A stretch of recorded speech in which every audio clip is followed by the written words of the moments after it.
২৪ জুলাই আগস্টের গণঅভ্যুত্থান অর্জিত হয়েছে শত শত প্রাণের বিনিময়ে।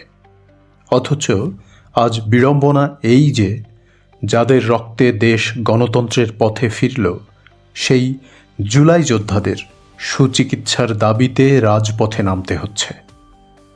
অন্যদিকে এই আন্দোলনের ফসল ঘরে তুলে যারা আজ সংসদে, তাদের অনেকের আচরণে প্রকাশ পাচ্ছে চরম অকৃতজ্ঞতা। হান্নান মাসুদ এর মতো নেতাদের সংসদে আচরণ নিঃসন্দেহে এক গভীর নৈতিক সংকটের প্রতিফলন।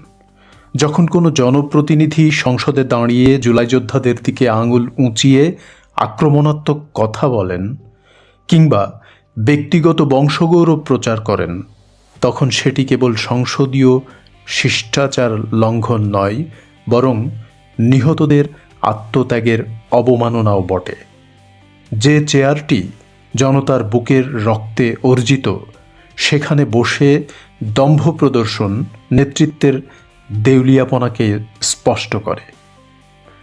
অভ্যুত্থানোত্তর বাংলাদেশে মানুষের প্রত্যাশা ছিল এমন নেতৃত্ব যারা ত্যাগের মহিমা স্মরণে রেখে বিনয়ী হবেন। কিন্তু যখন ত্রাণ চুরি বা চিকিৎসার অর্থ নিয়ে ৯/৬-এর অভিযোগ ওঠে, তখন প্রশ্ন জাগে, জুলাইয়ের সুফল কি তবে স্বার্থান্বেষী মহলের হাতে বন্দী হচ্ছে? জুলাই যোদ্ধাদের আবেগ ও সংগ্রামকে পুঁজি করে যারা আজ ক্ষমতার শীর্ষে, তাদের মনে রাখা উচিত, গণমানুষের অধিকার নিয়ে ছিনিমিনি খেললে ইতিহাসের আস্থা কুড়ে নিক্ষিপ্ত হতে সময় লাগে না। ত্যাগের মূল্যায়ন না করে ক্ষমতার দম্ভ বজায় রাখলে সাধারণ মানুষের দীর্ঘশ্বাস একদিন ঠিকই ভারী হয়ে উঠবে।